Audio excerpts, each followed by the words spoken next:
ប្រាំដងយើង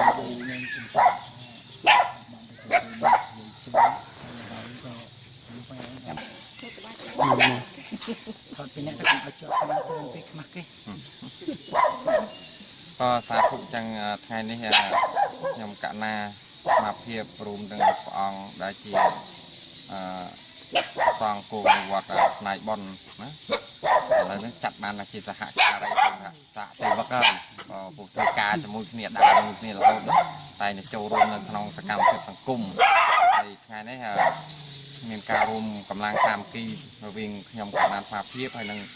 ព្រះអង្គដែលគង់នៅវត្តស្នៃបុណ្យបងអាចារ្យនៅវត្តស្នៃបុណ្យក៏បាននាំទៅផុសមានអង្គមានអង្គទឹកត្រីទឹកអ៊ីវមីអំបិលចេងស្ករសហើយសាប៊ូក៏ឲ្យបច្ច័យនេះចំនួន60000រៀលបច្ច័យក្នុងចំណោមបច្ច័យ60000រៀលនេះបានលោកគ្រូវត្តស្នៃបុណ្យ20000ខ្ញុំកណាត់អាភិប25000ខ្ញុំកណាត់អាភិប20000និងបងអូនយ៉នចម្រើនដែលបងអូនបានឧបត្ថម្ភ40000រៀលតាមរយៈខ្ញុំកណាសម្រាប់4គ្រួសារមានន័យថាមួយគ្រួសារ10000ណាអញ្ចឹងបងអូនប្រុសថ្ងៃនេះបងបានចុះមកចែកហើយអញ្ចឹងមានបច្ច័យចំនួន60000រៀលនេះលោកតា25000ខ្ញុំកណាត់អាភិប20000បងអូនយ៉នចម្រើន10000រៀលនិងបងអាចារ្យនេះ5000ទាំងគ្រប់ទៅបានបច្ច័យចំនួន60000រៀលហើយបច្ច័យនិងតីវត្ថុទាំងអស់នេះគឺថាជាវត្ថុតិចតួចជ្រួចដើងប៉ុន្តែដោយសារទឹកចិត្តណាទឹកចិត្តនឹកឃើញថាញោមគាត់រស់នៅម្នាក់ឯងណាញោមស្រីគាត់រស់នៅម្នាក់ឯងមានទីពឹងពំនាក់អញ្ចឹងនឹកឃើញការលំបាករបស់គាត់អញ្ចឹងក៏បាននាំតីវត្ថុតិចតួចជ្រួចដើងនេះជូនចំពោះញោមស្រីអញ្ចឹងសូមករណាផងចាស់ជាពិសេសបងអូនយ៉នចម្រើន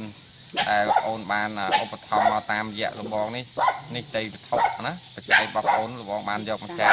ដល់គ្រួសារគាត់ហើយណាហើយក៏សូមអរគុណចំពោះលោកគ្រូដែលគង់នៅវត្តស្នៃបុណ្យបងអាចារ្យនៅវត្តស្នៃបុណ្យនេះដែរតែងតែចូលរួមរាល់សកម្មភាពដែលខ្ញុំកណាត់អាភិបបានចូលរួមនៅក្នុងកិច្ចការសង្គមនិងប្រគល់ចំពោះគុណម្ចាស់ក៏ដូចជាបងអាចារ្យបងអូនយកចម្រើនជួបប្រទេសក្តីសុខសេចក្តីចម្រើនព្រះចាស់អរគុណពីសុខក្នុងសង្គមគ្រួសារសូមអនុមោទនា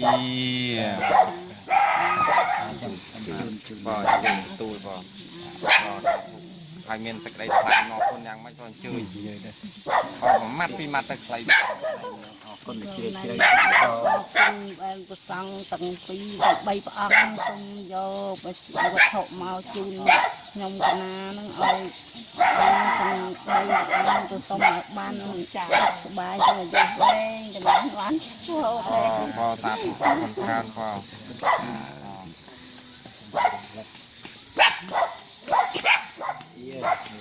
ចា